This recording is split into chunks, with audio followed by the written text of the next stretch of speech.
Welcome to Payday Conversations. Ang conversation para sa lahat ng working titos, titas, freelancers, employees, at lahat ng nahihirapang mag-budget pero ayaw pang sumuko sa buhay. Rin naman itong spill. So yun nga, we're not here to lecture you, pero kung gusto niyo ng kwentuhan about adulting, pera, career, relationships, and all the real stuff, nahanap mo na ang tambayan mo. So I am Mark. And I am Rai. We are your host, two financial advisors by profession. Pero mga maratis daw kami sa passion. Ano? Marites? Yes. Marites. Yes. Every episode we talk about trending issues, share life lessons, and sometimes. We read your letters. Yes, your stories asking for advice about life and, well, mostly budget at utang. So kung ready ka na to laugh, reflect, and maybe cry a little, Welcome to welcome Payday to the Conversations. Conversations. Ayan. Yun. Masyadong hindi tayo nagsabay. Sabay tayo. Sabay tayo. Welcome to Payday Conversations. Episode number 1. Only at YouTube. Next time na sa Spotify. So abangan nyo yan. Next time na sa Spotify. Installment. Installment tayo kasi ito ang ating kauna-unahang episode dito sa ating podcast Payday Conversations. Song of the day na lang natin ay ay alam mo ba yung kanta ni Evidencel na ano to? Yung alam mo yon yung Manigaw man at naway lang. Ano yon? Anong title nun? Ay, hindi ko alam yan. Naririnig ko lang pero hindi ko alam title yan. Yun. Bahala ka. Ang title niyan, ang title niyan ay Bawat Daan. Oo. Maligaw man. Ayun, Bawat ayun. daan. Oo, bawat daan. Bawat daan kasi may dahilan. Dahil ang topic natin ngayon ay yung RA 12214. Bakit parang lugi ang time deposit ngayon? 'Di ba? So bakit ba bawat daan yung ating kanta ngayon? Anong kinalaman niya sa RA 12214? Tingin mo? Sa totoo lang, sa totoo lang, parang I don't know, hindi kasi ako masyadong affected dyan. Kasi unang-una, I don't have deposit. I mean, I don't have long-term time deposit.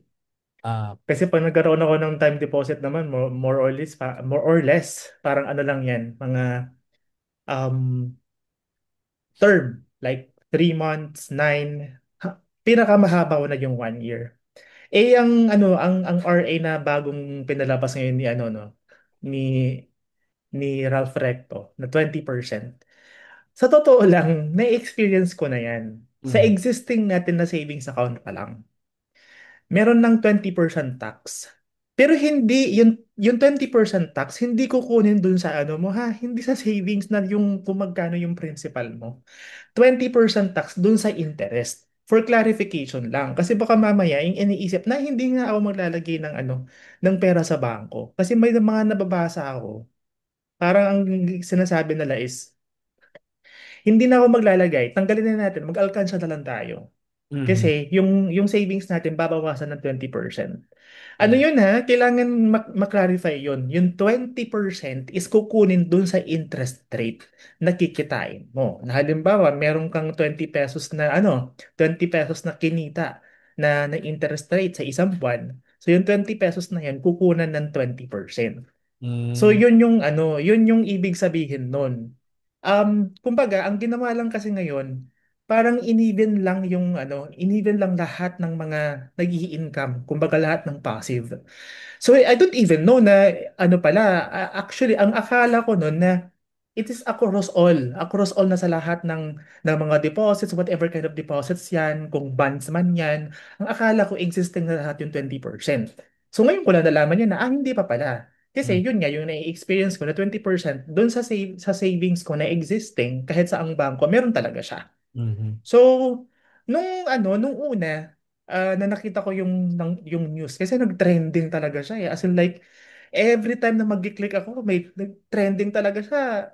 Tapos, ang dami na nagsasabi na, ano to, bakit may ano na naman? Wala nang ibang ginawa yung gobyerno kundi mag-tax. Which is, at some point, naiintindihan ko. Kasi, tax din naman kasi yung usapan, ano? Kumbaga, Mm. maliit na nga lang yung kinikita, itatax pa. Mhm. Yung tipong, oo naman, sige mag-tax ka. Pero ang tanong, nakikita ba namin yung tax ng tama? Mhm. Saan napupunta yung tax? Kasi ang nangingibabaw kasi sa atin ngayon at some point, parang yung tax is napupunta lang sa hindi tamang paraan. Kaya nagkakaroon ng sentimiento yung mga tao na merong, kumbaga, pinaghihirapan nila yung gantong amount, tapos makikishare na naman yung gobyerno. Tapos Mhm. yung gobyerno, hindi naman tayo nakakakuha pabalik ng mas maayos na service coming from them, 'di ba? So, well, anyway, hindi, kumbaga, balik tayo dun sa 20% tax na yun. Hindi ako masyadong, ano eh, hindi ako masyadong naalarma. Kumbaga, inalam ko muna kung ano yung 20% tax. Kasi ang alam ko naman, existing na yung 20% tax. Yung pala, hindi pala siya lahat ng savings or lahat ng kind ng passive income like bonds, time deposit na long term is wala palang ibang 20% tax yun. Mhm. Yun lang yung idea ko doon, no? Yun lang yung gusto kong sabihin doon. Sana patupad na yung tax na yan, but sana talagang makita natin kung saan mapupunta yung tax na yan. Yung talagang meron tayong makukuha pabalik na magandang service from the public servant. Ganun. Ikaw ba? Nung Ayun, nabasa mo, ano nangyari sa'yo? diniretso mo agad. Pero, Naghoromentado ka ba? Totoo, diniretso din. Diniretso mo Diretso ko kasi talaga siya. nasa tanungan pa lang tayo. Pero yun nga, to give a context dun sa mga nanonood sa atin, no? Alam ko naman nag-trending yung topic, pero baka kasi may hindi pa nakakaalam regarding with this RA 12214, 'di ba? Ang sabi kasi doon, banks apply uniform 20% interest tax.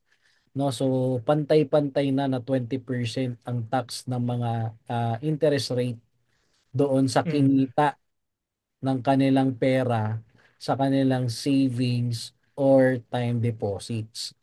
'Di ba? Parang sinasabi kasi doon, banks are now applying a standard uniform tax rate of 20% on the interest income earned from deposit products like savings accounts, time deposits, etc. Bakit daw? Kasi yun nga, yung implementation ng Republic Act number 12214, also known as the Capital Markets Efficiency Promotion Act, which took effect on July 1. So, ang matatax niyan or magiging affected niyan yung mga July 1 onwards. Yun na Mm. yung mapapatawan niyan. Pero kung before July 1, kayo nag-deposit and kumita yung deposit nyo doon, eh hindi po mapapatawan yan. No?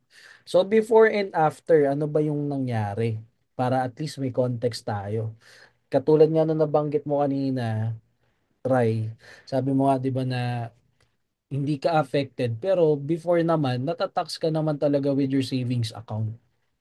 Ako technically alam ko din na natatax ako kasi may nakikita ako na halimbawa yung savings account matagal-tagal na kumita. Pero alam mo yun magkano lang naman kita, 'di ba? Dahil kung maliit lang din naman yung nasa bangko, eh, di nalaman pa ngayon na maliit lang yung laman ng bangko natin. Ayun, pero 'di ba syempre, kung magkano lang naman yun, yung interest nun eh napakaliit naman, 'di ba? Pero dahil maliit na nga, alam mo parang yun yung may lumalabas na 3 pesos, 4 pesos, 'di ba? Na Oo. pumapal.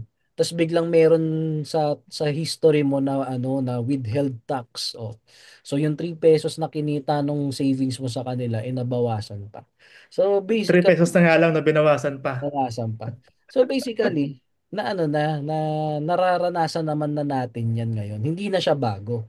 Ang sinasabi lang dun sa batas eh gagawin ng flat 20% yung tax rate para sa lahat ng interest income from bank deposits.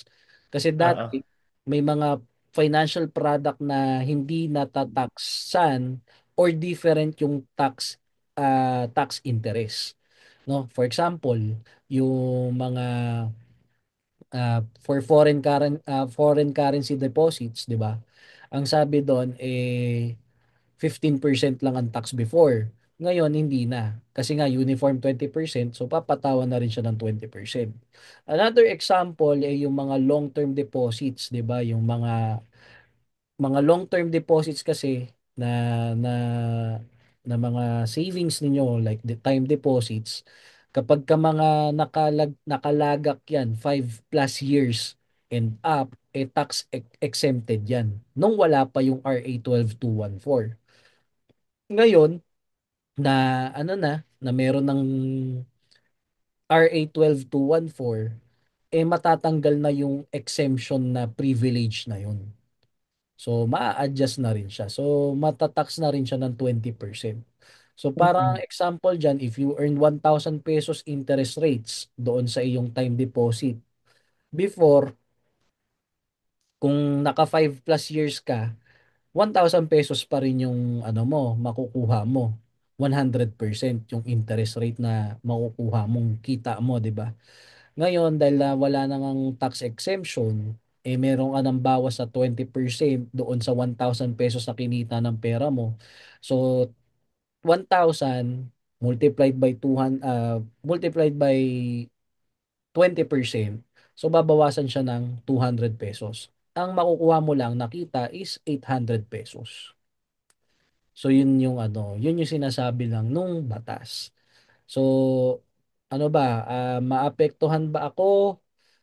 Basically, dati naman na akong apektado pagdating sa savings account, 'di ba?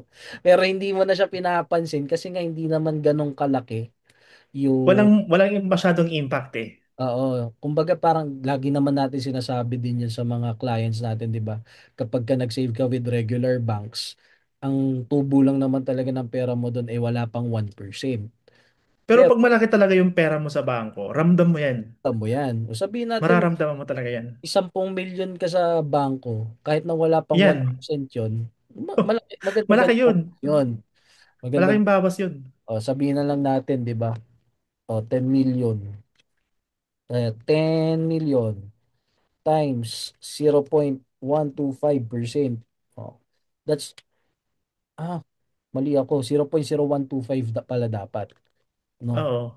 Yun yung sa traditional bank. Oo. 10 million times 0.0125. 0.0125. Ay, nailagay ko ata 100 million. Pero mga around 12,000. Mga Medyo 12,000. malaki nga. Pero maganda para kang para kang nag minimum wager na empleyado, 'di ba? Kasi passive nga kasi Oo. siya. Nagiging passive income kasi siya. Ang Oo. ano kasi, yung bangko ko kasi ngayon, which is yung digital, dun kasi nakapark yung like yung emergency fund. Ang nilalagay lang kasi doon is yung amount ng interest. So parang hindi ko nakikita yung tax na 20%. Or baka hindi ko lang na-explore, baka nandun. Kasi normally, di ba, dapat ano naman talaga, dapat transparent kung magkano yung tax na nabawas sa akin. Baka hindi ko lang na-explore. So ang nakikita ko lang kasi doon is yung interest na nadadagdag on a monthly basis. So Mm. parang sabi ko, this is already good kasi sobrang laki niya. At 4% sa digital bank.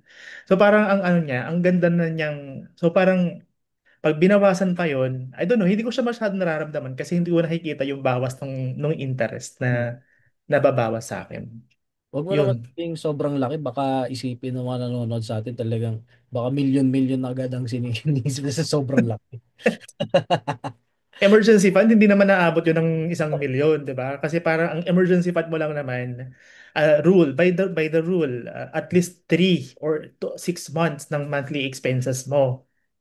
So Eh, hindi naman milyon yung expenses sa depende isang sa buwan. depende sa tao syempre. Oh well, so, depende. Kung anak ka ni Henry C, baka milyon ang gastos mo every month. How I wish, no? Ano tayo, no? Relative or at least anak ni Henry C. So, nasa ano tayo? Billboard tayo, ganun. Pero ano wag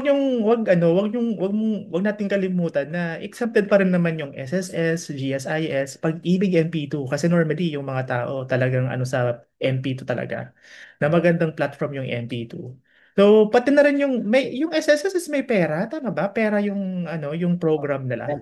Pera yung Isa't pera, 'di ba? Na ito yung counterpart ng MP2. Oo. Ayun. So wala naman tax to. So lahat ng form ng government savings, wala naman hindi siya kasama doon sa 20%. Oo. So ano pa rin, it's good to pa rin to celebrate na meron pa rin tayong ganito. At least kung ayaw niyong maglagay sa bangko, pwede kayong maglagay sa MP2 para hindi masyadong affected dun or hindi kayo affected dun sa 20% tax. Pero wag yung ilalagay lahat sa MP2 or sa SSS or sa pera kasi hindi kayo magiging liquid niyan pag kailangan ninyo. Kasi yung mga platform na to, meron din tinatawag na lock-in period na 5 years. So, i-diversify lang natin para hindi kayo masyadong matamaan dun sa 20%. Mm. Yun. Lahat naman ng ng investment syempre may risk 'yan, 'di ba? Kaya ang importante pag kayo ay Low. nag-i-invest, know yourself, 'di ba? KY sa KYC tuloy, know your customer. Know your... Know yourself lang kasi kumbaga dun mo ma-check or ma-assess yung sarili mo. Gaano ba kalaking risk yung kaya mong i-take pagdating sa investment, 'di ba? Dapat lang yun, KY or Okay, KYS. know yourself. KYS. So, yun, sa akin lang naman, siguro, di ba? Kasi, ang dami ko nga nakikitang post about it na parang sobrang galit na galit sila dun sa nangyari without knowing ano ba yung laman ng batas, apektado Oo, yung laman. at the same time, ano yung after nung batas na yan, kasi syempre wala tayong magagawa dyan, gobyerno yan, 'di ba? Sila ang talagang nagpapatupad ng batas. Ngayon, ang kailangan mo kasi malaman after that implementation, ano na yung magiging next step mo? Kasi 'di ba, yun nga, 'di ba may tinatawag kasi tayo na parang sinabi ni Robert Kiyosaki na power of the rich. Bakit nagiging makapangyarihan ng mayaman? Kasi alam na alam nila yung financial system ng mundo. Which is, ito, isa sa mga nag, nagpabago ng financial system natin. Before, power of the rich, kaya sila mas makapangyarihan dahil nga yung sa sinasabi natin before na may na-exempted sila with with time deposits na 5+ years yung pagkakalagak ng pera nila.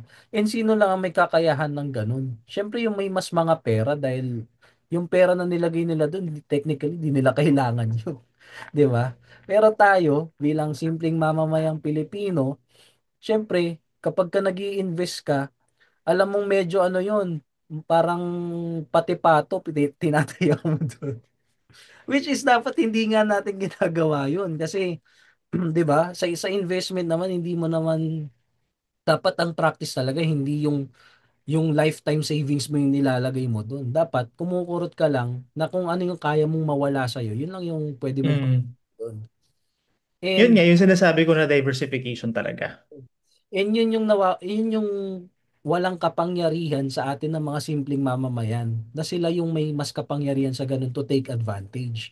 Which is, sa pagbabago nga ngayon, nababawasan din yung kapangyarihan nila sa ganung klaseng privilege, 'di ba? Kasi before hindi sila hindi sila natataksan eh. Mas sa atin kinukuha yung tax eh. Mas sila yung Mm. nakikinabang dun sa pera natin compare na tayo makinabang sa kanila. Kasi sila may privilege sila na hindi mataksan before, tapos tayo tuloy-tuloy ang tax sa atin. Eh yun yung binibigay na interest sa kanila eh. Yung tax sa atin, di ba? Yun din yung Correct. binibigay sa kanila. Ngayon, pantay-pantay na tayo. Dapat matuwa kayo kahit papano kasi yung mga nasa itaas eh medyo pumantay doon sa nararanasan natin. Talagang may unfair advantage pa rin talaga sila ngayon. Kasi nga, sadyang mapera sila. At tayo, hindi ganun karami yung kapital na meron tayo. So, ang goal natin is magpalago din tayo ng kapital para at least hindi tayo yung magbayad ng mga hindi binabayaran ng mga mayayaman, di ba? Actually, nung unang nabasa ko yan, kasi yung headline, it seems like misleading. Mhm. So, ang una kong, ha? Una nabasa ko, ano daw? 20% sa savings. Eh, di ba existing na to? Dadagdagan pa ng another 20%. So, yun yung una kong intindi. Kasi misleading nga kasi yung misleading nga yung, yung headline. So, hindi ko rin masisi yung ibang tao na nag-comment about it kasi yun nga, yung headline is misleading. Tapos madami pang mga kaliwat kanan na ganto ganyan. So parang hindi na nagkakaintindihan yung Mhm. kung ano bang ibig sabihin ng pinapatupad na additional tax. Mhm. So parang ang dami na naman nagalit sa kay Ralph Recto, tapos nakangiti pa yung picture niya. Yung second, nakangiti mo yung picture. Parang inaasar ka lalo. Na hehehe, may 20% kami ulit na kukunin sa inyo. Parang ganon. Yung dating. Kasi nakuha din ako nun eh. Nung nakita ko yung picture ni Ralph Recto, sabi ko, nanggigigil ako lalo. Tax ka na naman pagkatapos ng VAT dun sa pagkatapos ng VAT na 12% dun sa mga online platform na ginagamit natin for music and movie streaming. Yun, 'Di galing. ba? 'Di ba? 12, another Eto pa nun. 12%. Kasi Parang, tulad na lang, etong Zoom na lang na to, di ba? Dati oo, binabayaran mo, siya kasi ulit yon. Siya kasi ulit yon. Nandun siya ulit. 500 lang. Tapos ngayon, nadagdagan, naging 630 na yung bayarin ko kada buwan, di ba? Oo, tapos tawag nito? Naging 274 yung tawag ito, yung Spotify, yung Netflix ko. Yun. So parang, ano ba, ang mahal ng Ano dati? 274. So, Dati. hindi ako nagsasubs kay Netflix pag wala namang magandang movies na parating or series lang.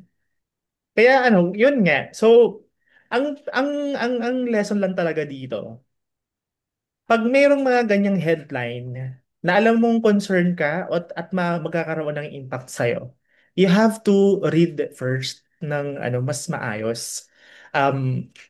Read deeply, basahin ano talaga yung talagang kabuuan ng pinasa na bagong law na Mhm. napirmahan. Kasi nagkikreate siya ng chaos Mhm. sa mga nakakabasa na ganon din yung understanding nila. So Mhm. yun yung actually kasama ako doon na medyo nainis ako nung umpisa kasi hindi ko binabasa yung kabuuan eh. So nung nag-deep dive ako, ito naman pala kasi 20% na existing plus 20% again. So ano yun? 4% na yun. Ang akala ko nga doon sa savings mismo, hindi na talaga ako maglalagay ng pera kasi yung pera ko na mismo na principal, yun yung babawasan ng 20%. Di nawalan ako ng pera noon every month kasi 20%, diba? Mhm. Parang, ano na? Ano na? Parang ganon. Kapag ganon ka na lang. Well, anyway, ikaw, ano ba yung gusto mong sabihin doon na lesson learned? Ano lang eh, sa akin naman, yun, aside doon sa sinabi mo, siguro hindi to more on lesson learned, pero more on syempre kahit papaano tawag sa Awareness. tawag din dun sa ating gobyerno, 'di ba? Na since dinadagdagan niya yung mga taxes na ipinapataw. Kasi una, yun nga, nagagalit ang tao because of the word tax. Dahil alam nilang kita na naman yan ng gobyerno. Mm-mm. Pero wala tayong nakikitang any significant na sinasabing pagbabago or kaayusan sa nangyayari sa atin. Kung meron man, di ko sure kung nakikinabang ba tayo talaga.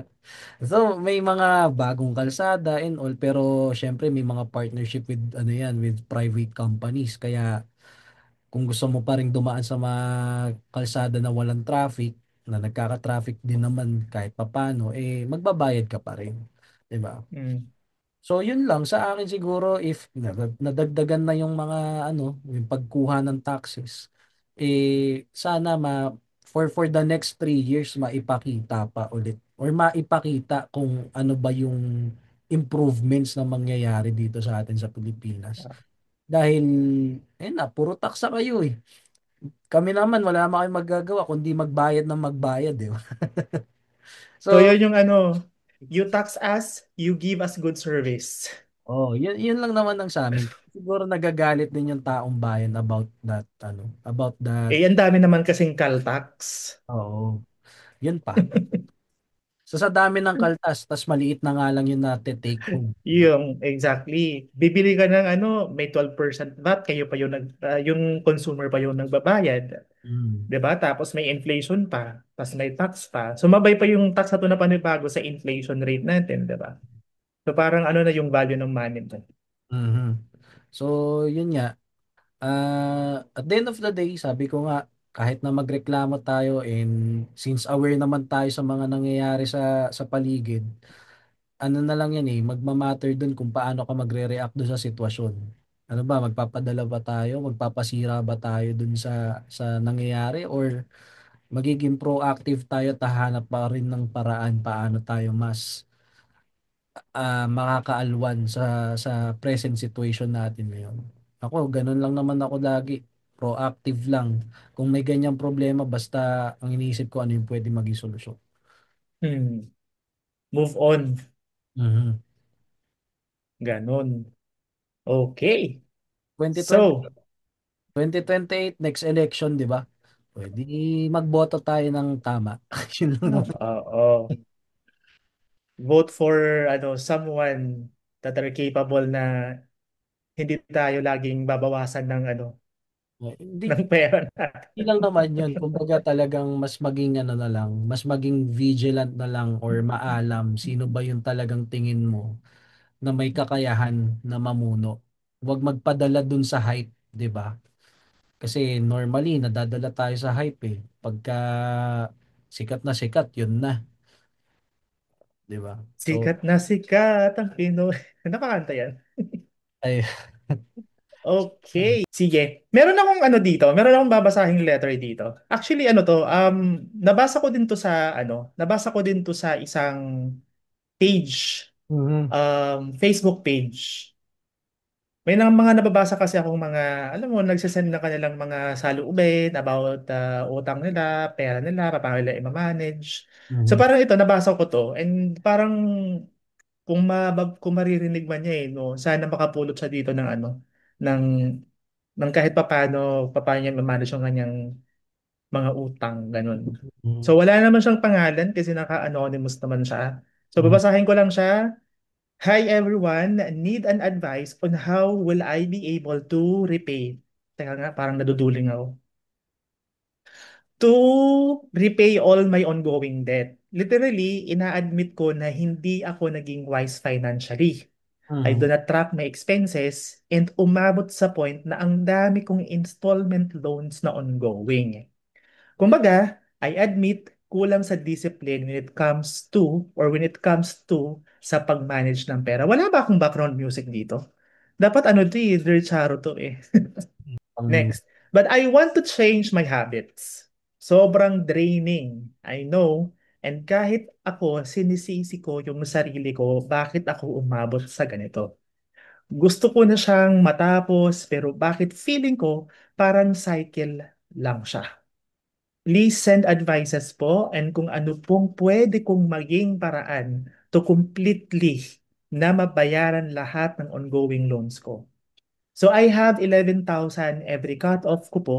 Maliit po siya compared sa lahat ng bayarin ko pero I am willing po to listen both sa mga pagalit and the advices po ninyo. Meron po akong existing OLA or OLA and currently po ang ginagawa ko lang, binabayaran ko, then kinukuha ko ulit to pay yung ibang dues na kasabay sa cut-off na yon. I know po ang hirap pero sobrang gusto ko na po siyang matapos and maging responsible enough po sa expenses ko. Meron po akong dadating na bonus this coming cut-off equivalent sa isang cut-off ko na pwede ko nang magamit para sa payment. So, inisa-isa niya dito to, yung ano niya, yung mga bayaran niya. Pero hindi ko na rin iisa-isahin. Kasi mhm. sobrang dami. Name it, lahat from Lazada Fast Cash, credit cards, lahat yon. Tapos meron pa siyang installment na meron pa siyang installment na phones and other installments. Mhm. Tapos yung OLA na binabayaran niya, ano ba tong OLA? Ola, yun. Actually, sinerch ko yung Ola. Ang Ola pala is online lending applications. So, Oh, okay. So marami siya dito. Marami siyang binabayaran dito. Every 15 at saka every 30th. So parang twice the cut-off siya nagbabayad. Sa isang buwan, 2 beses. So may actually, mga ano din siya, other credit cards, tapos may allowance din siya. sa Ola pa lang, lubog na siya dun eh. Kasi, Oo, kasi sobrang laki nito, no? yun ang interest dun. Kasi online, Online di ba lending. ito yung dapat mga iniiwasan kasi parang ito yung part ng loan sharks eh.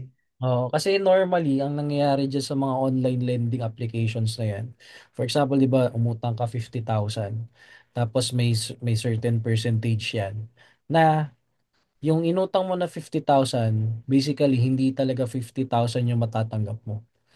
Mga ano Kasi na, may processing fees. processing fees plus the, Mm. plus the interest charge. Kumbaga, ina-advance na nila yung interest charge nila plus the processing fee. So more or less mga 35, 38 na lang yan matatanggap mo dyan.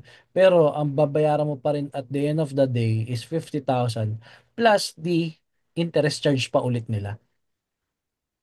Di ba? Mm. Kaya Grabe, parang, no? parang lumayabas yan ng more or less ang tutubuin ng ano ng loan application sa'yo ng online. Is mga 50 to 100% ng inutang mo. Dapat So, tutukan din to ng ng gobyerno no? Kasi isa to sa mga nagpapalubog ng ng mga tao. oo, Yung gusto mo ng yung gusto mong um, nanghihingi, parang kaya ka napupunta sa gantong sitwasyon na manghihiram ka. Because of, at some point, pero kasi may nangyari na emergency, na hindi ka ready. So, wala kang ibang option na ito lang malalapitan mo. Pero instead na makatulong kasi nakakairam ka, mas lalo kang pinalubog sa ano, sobrang laki ng interest rate na pinapataw. mhm, Dapat isa to sa mga kailangang tutukan ng gobyerno na talagang ma-regulate din nila tong mga to. I don't even know kung ano ba to, itong mga nagpapautang ba na to is registered sa sabihin natin DTI for one, kasi this is a business. Tama ba, DTI? So kasi, dapat i-double check na to, yung dapat magkaroon to ng regulations din as well, no? mhm. Or may existing lang na hindi natin alam. Pero kung may existing kasi na regulations to, walang mangyayaring raids. Kasi may mga nangyayari akong raid na Mhm. mga online lending app or mga application online lending.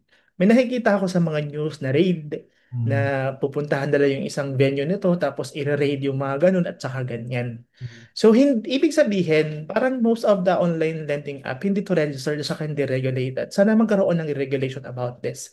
Kasi nakakaawa yung mga taong kapos na nga, manghihiram para atas makaulagwa, pero hindi nangyayari, lalong lumulubog. Mhm. Ayun nga. Tapos biglang sisingilin ka pa ng ano, no? Ng hinaharas ka. Pag di ka Oo. nakapag. Di ba yung mga nakikita ko nga na yung tatawagan tapos mumurahin and then yung iba nagpapadala ng mga bulaklak ng patay. Di ba parang, uy, ano to yun ha? Grabe yung trauma at stress na dinudulot ng mga to sa mga borrower. Ah, 'Di ba? Hindi siya actually nakakatuwa. Pero actually, ang kagandahan kasi dito, may sasabihin ka ba? ngayon, may Diretso ano, ako. baga parang may ano may personal ano, ang tawag doon. Experience ka dito? Di personal Ah, experience, pero personal knowledge na nakwento kasi sa ano. akala ko personal experience na pinadalhan ka rin ng patay ng bulaklak kasi di ka nagbayad ng utang mo sa online. Di pa ako nag-ano, di pa ako nagsubok na ano diyan mag-apply. Ah, Oo. even nga yung mga bangko, di ba tinatawagan tayo eh. Di ko naman pinapatos dahil una, hindi ko alam kung saan dadalhin din yung pera. Utangin ko, tas wala namang Sana all. Utangin mo nga tapos ibigay mo sa akin. Pero bayaran mo din. Di mo pera. kasi alam babaya. At least ngayon sinasabihan kita kung saan mo dadalhin. Kasi Ibigay mo sa akin.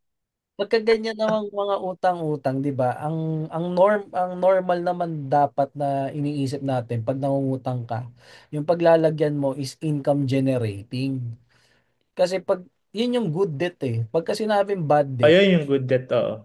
pagka sinabing bad debt, syempre yan yung mga bagay na pinaglagyan mo, either luho yan or mga emergency cases na talagang wala, magbabayad ka ng hindi naman babalik sa yung pera dahil nagkaroon lang talaga ng emergency na hindi, syempre, emergency hindi inaasahan.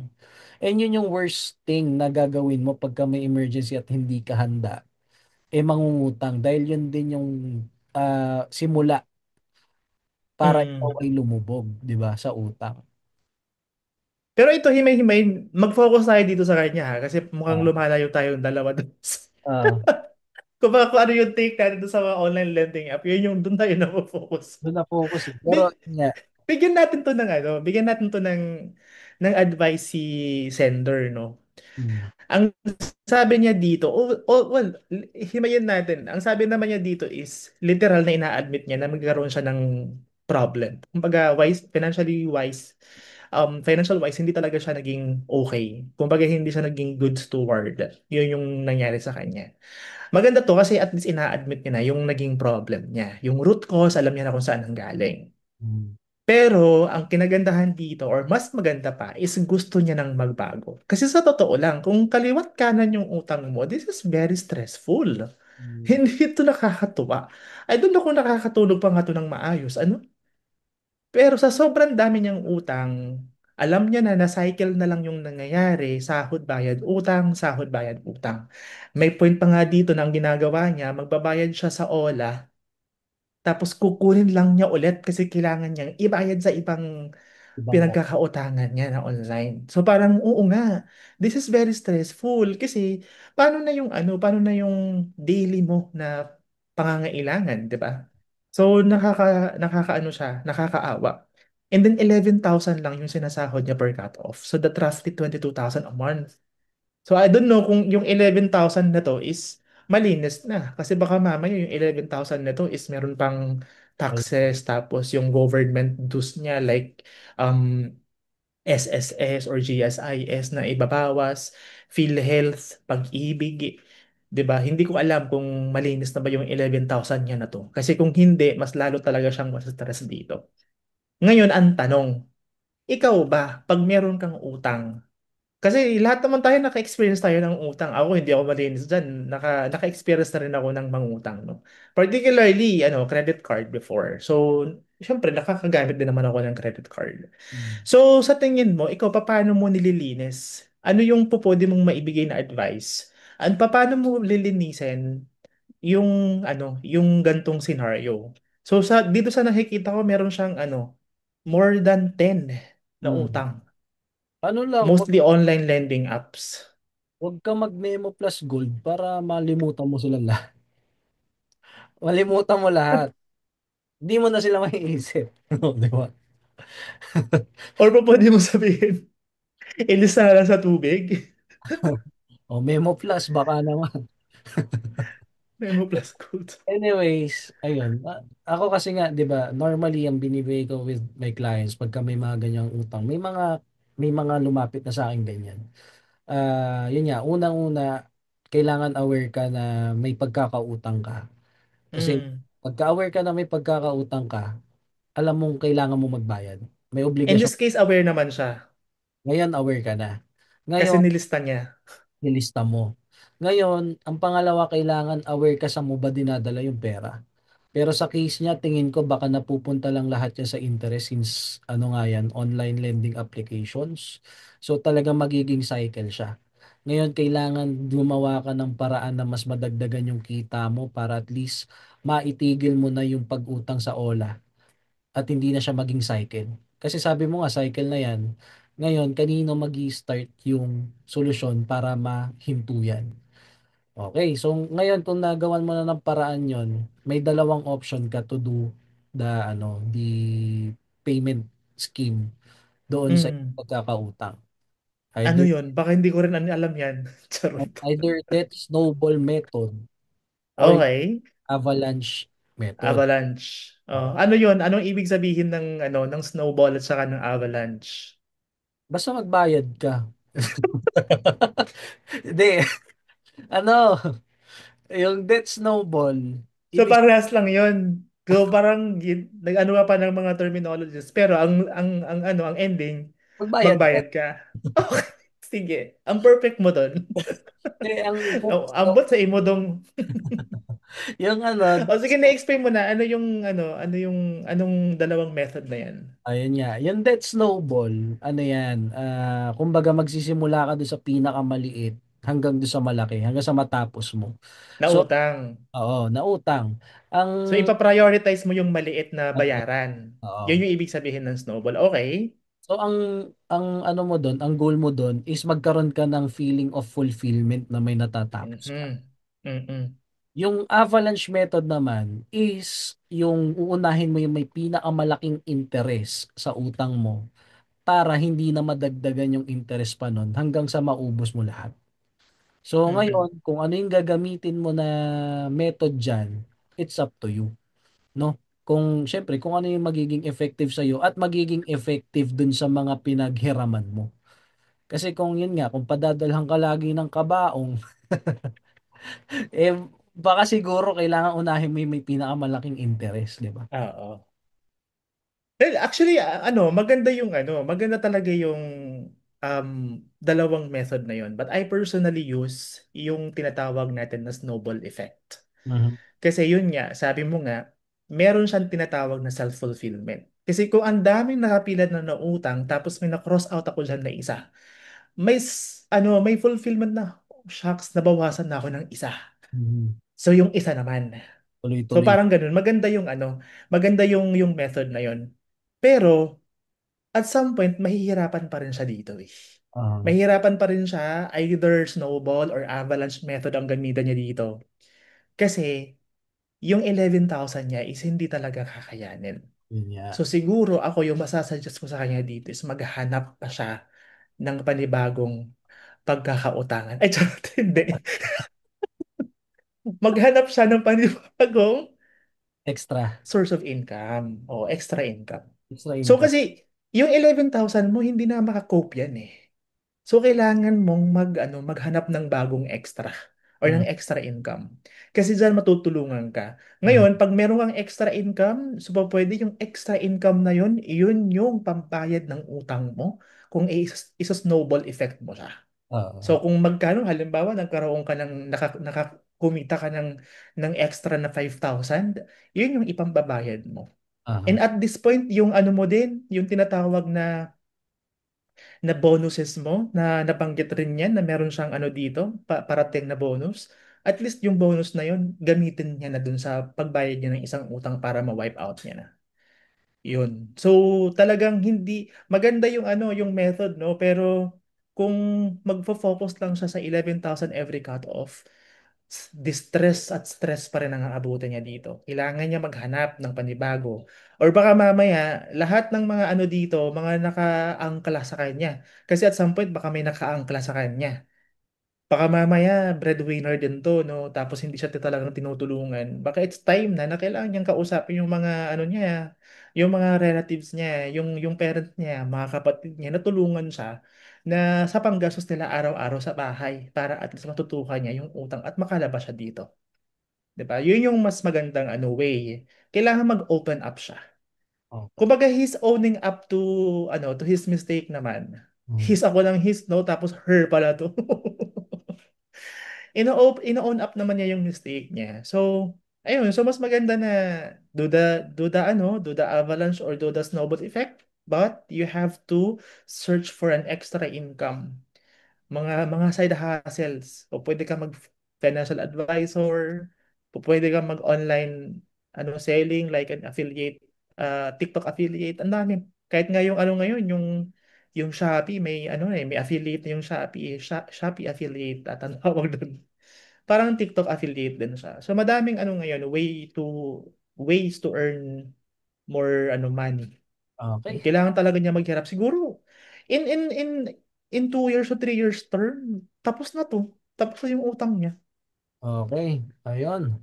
Hanggang sa susunod na sahod. Dito lang sa Payday Conversations. Alright. Tapos na tayo. The views and opinions expressed in this podcast are those of the hosts and guests and do not necessarily reflect the official policy or position of any institution, company, or organization they may be affiliated with. All content shared is for informational and entertainment purposes only, should not be considered as professional, legal, or personal advice. Kung may concern ka sa pera, utang o sa buhay in general, seek professional guidance. Hindi kami therapist, pero marunong kaming makinig.